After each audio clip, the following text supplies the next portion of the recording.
Right. Good afternoon. It is July the 14th, right? So we're in our second week of class now, and this week we're reading, we're talking about, we're learning about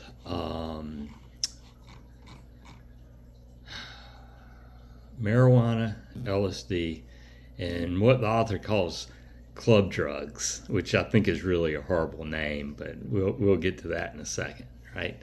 Um, First, let's talk about marijuana, and I'm going to talk about LSD and club drugs, but I think probably most of our discussion, or what I want you to post on the discussion board, will be about marijuana. And so marijuana is a drug that has been around for thousands of years, right? We really don't know when it appears. And, it goes back longer than our historical records do, right? And so marijuana, of course, is made from a plant, right? Specifically the flowers or the buds of cannabis sativa, right? And that's usually what people smoke, right? But there are other forms like hashish and hashish oil, which is essentially like the resin or kind of like the sap of of uh, the plant, and that's a little bit more potent, right? Now, cannabis, marijuana, has lots of known psychoactive compounds. THC is believed to be the most important as far as the producing pleasurable experiences, or what people call getting high or something like that. So as a general rule, like the higher the THC count is or percentage, the more intoxicating it is, right? So in states and in state of Alabama, marijuana is still legal. Nationally, it's still illegal, but there are states that have passed it, and there's a huge industry, right? And dispensaries, stores where you can buy it, and stuff like that, right? And they have labs that test it, and tell the consumer what the THC percentage is, and so as a general rule, if that is higher, that percentage, then it has more intoxicating effects on marijuana. That's what makes some strains more potent than others, right? But that is not the only compound in marijuana that people find intoxicating or has psychoactive effects. And a lot of this we know because of in states like Alabama, where, oh boy, this has changed a lot just recently. In states like Alabama, where cannabis products with anything over just an infinitesimal amount of THC is present, are banned, right? There has developed an industry, like, and you probably see the signs like CBD products or Delta 9 or Delta 8, right? And those are products that have very just like infinitesimally small THC content, but they do have psychotropic effects. They do affect the way that people feel, and some people do get high off of them and stuff like that. So to say that THC is the only drug that's responsible for people getting high and stuff like that is a little bit of a misunderstanding, right? And one of the things about all these different products nowadays, or maybe last month, I should say, is there's lots of compounds that THC isn't present, but when it's ingested into the body converts it to THC, right? I think that's the case with Delta 9, right? Now, we've had some legislation in Alabama really in the last month that's gone into effect that makes really the CBD, all of those things, I believe now are banned in the state of Alabama. And one of the things that's strange is that some of those products are now a felony, where normal marijuana with a higher THC account is a misdemeanor. Yeah. And, if you can explain that to me and make it make sense, like, please do, right? It doesn't make any sense to me. But, the state of Alabama, oftentimes things don't make sense, right? Particularly coming out of Montgomery, right? So that's marijuana. There are lots of compounds, right? And boy, this is one of the most hotly debated questions, like whether marijuana should be illegal or it should be decriminalized, or in some states, of course, it is. Really, like about half of them, even more than that, have medical marijuana. Now, we've passed some laws about medical marijuana, but they've kind of delaying it, and kind of slow walking it. So medical marijuana, although it's legal, there's no way to consume it in the state of Alabama, right? So that's kind of I guess in this debate about should marijuana be legal or not, there are some people on one extreme that, of course, they're for legalization and decriminalization, that argue that there shouldn't be any controls on this, or at least no controls for people who are over 18, right?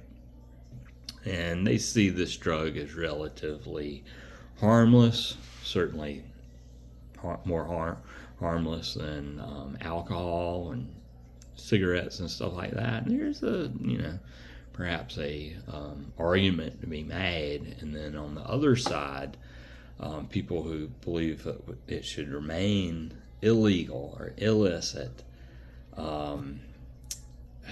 they believe that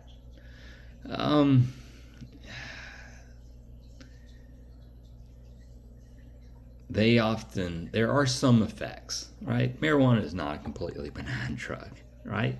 And if it was, people wouldn't use it, right?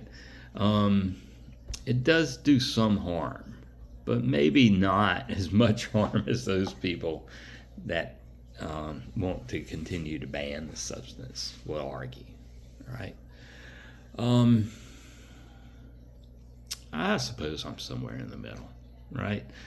I'm kind of the opinion that if you smoke marijuana, probably the worst thing that can happen to you is you'll get arrested, right? That's probably the worst thing that can happen to you, right? And but there are other things that can happen to you, right? I don't think it necessarily leads to a lifetime of harder substances. I don't think it's a gateway drug any more than any other cigarettes or alcohol or a gateway drug, right? Now, it is true that people who smoke marijuana are more likely later to use other substances. That's true of alcohol. It's true of nicotine. That's true as people just age. They tend to use more substances and stuff like that. So I don't really believe it's a gateway drug in that sense. But I do believe it has some harmful effects, right? And but I don't. As I talk a little bit about this, it's really this. It's talked about in the chapter as anti-motivational syndrome, right? Now, I do believe among some users, not all, right, that marijuana can lead to this people who lack motivation, right? And we all know people. It doesn't happen to everyone that smokes marijuana, right? But they're among heavy users of marijuana, people who smoke daily, right? And we all know people like this that, even though they're 30 years old, they still live in their parents' basement and they smoke weed every day, and they don't have, like, where do you want to be in 5 years? And they have no idea. They have no grand plans for their lives and stuff like that, right? They prefer to sit around and smoke marijuana and stuff like that. Now, if people want to do that, I think they should be free to do that, right? Just like they are with alcohol, right? But I do think that we should acknowledge that is often one consequence of chronic marijuana, like heavy daily marijuana use, right? Now, there's a whole other set of people that, smoke marijuana occasionally, and that never happens to them. In a lot of ways, it's like alcohol, right? Lots of people drink alcohol. Most of those people never develop a problem, but some people do, right? And I don't think we should ban alcohol, right? I don't think we should go back to prohibition, right? But I do think that we should acknowledge that for some people, this causes problems, right? And I think we should not exaggerate those problems. And we should not say that everyone, is going to end up living in their basement in their 30s and, not have a family and have this anti-motivational syndrome, right? But it's a possibility. It is a risk that people take when they use these substances, particularly when they use them on a daily basis, right? Now, I think that adults should decide how much risk they like in their life and how much they don't like in their lives, right? That's, other people believe that the state should make these decisions for you, right? I don't necessarily believe that, right? Now, I don't feel exactly the same way about other substances like heroin and cocaine and stuff like that, but, you have to look at the risk profile of drugs compared to other drugs. There's risk, but it's fairly low, right? But there is risk, right? So that's probably what I want us to talk about the most, right? What is your opinion? How should we control or not control marijuana, right? And there's a variety of different options. We could criminalize it like we currently do in Alabama. We could have medical marijuana, which we have on the books, but there's no way to buy it for patients, right?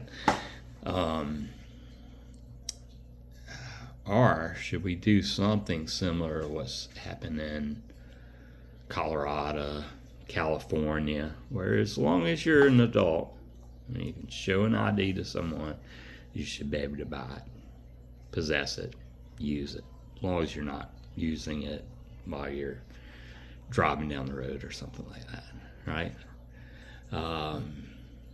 So what are your thoughts about this? And if we did this, whatever you believe is the appropriate way of controlling or not controlling these drugs, what do you think would be the likely outcomes, right? So that's what our main discussion is going to talk about, right? Now, I do feel like I got to talk about some of these other things that are mentioned in here, right? To me, like the marijuana's most commonly used illicit substance And for every decade that we've ever measured this, it is the drug of choice among illicit substances. So in the 50s, 60s, 70s, 80s, 90s, 2010s, 2020s, the most commonly used illicit, illegal substance is marijuana, right? There's some questions that might trick you up if you don't know that, right? And I think marijuana is interesting just because large numbers of people do use it, right? But some of the other drugs, particularly LSD, to me is a much more fascinating, has a much more interesting story than marijuana, right? And so this in addition, it's kind of weird how this whole chapter is organized where we have marijuana, LSD, and other hallucinogens, and then what the author calls club drugs, right? Probably should have a different chapter for all these. They really don't fit together in one chapter, I don't think, right? LSD, is probably the most famous of all the hallucinogens. And it was discovered first, I think back in the 1940s, a fellow named Albert Hofmann accidentally ingested it, and you can read his about his experiences after he accidentally ingested it, and then a few days later he ingested it again, and him describing the first LSD trip and trying to get home from his laboratory on his bicycle home. And that alone, that account of that experience is amazing, right? So it's a relatively new drug. There are older hallucinogens like mushrooms that contain psilocybin, peyote cactus that contains mescaline, right? But LSD is the one that most people think about when they think about hallucinogens, and it is an incredibly potent drug, right? Incredibly potent, right? Measured in micrograms, not milligrams. Really potent stuff, right? And of course, it became popular in the 60s, right? And there's a whole culture and music and scenes and stuff that emerged during the 60s, right? That where this drug is heavily used, and that's kind of interesting. If you are interested in kind of drug culture and stuff like that, the 60s, read about the merry pranksters and the Kool-Aid acid test and stuff like that. It's just like unbelievable stories that were happening in the 60s, before my time for sure. So that's LSD. At one time it was believed that it was just incredibly dangerous, caused chromosome damage and stuff like that. It doesn't look like it does. At one time people believed it caused flashbacks and people would go crazy and never come back. No, not really. It can from time to time cause what are known as bad trips, where people have an emotionally difficult time after ingesting these substances and stuff like that. But those effects typically wear off. The person returns to the normal self with their more mundane feelings of life, right? But it is quite a potent drug. Should not be taken lightly at all. Certainly people who have pre-existing mental health problems should not ingest it, right? There's a lot of research being done again today that looks at hallucinogens and their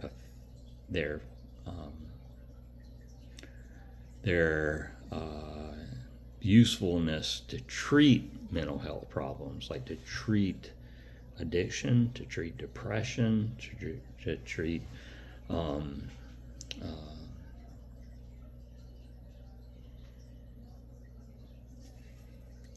anhedonia, or like people just can't feel any pleasure or anything like that. Some of that research is pretty promising and stuff like that. I had a friend that was doing research on mushrooms, giving it to crack cocaine addicts at UAB, and it was showing a lot of promise. These people were much more likely to quit using that substance after having this experience with psilocybin, right? Boy, even the fellow who started Alcoholics Anonymous, Bill W., at one time used LSD and thought it held a lot of promise too to help people recover, right?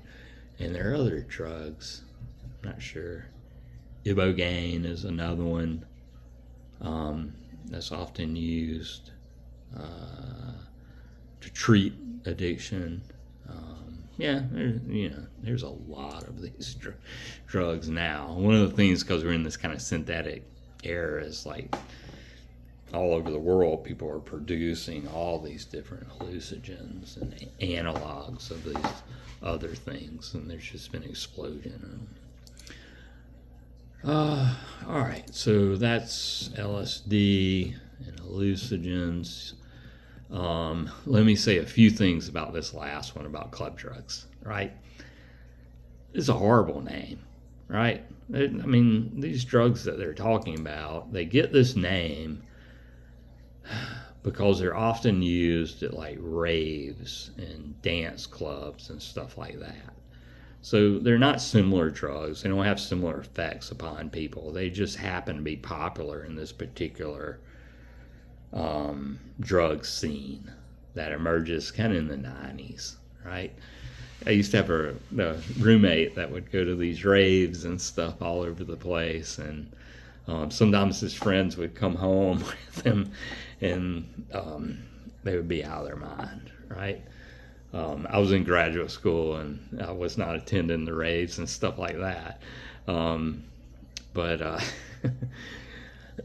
So that's kind of the scene, and that's where the name comes from, right? And the ones that they mention in this chapter,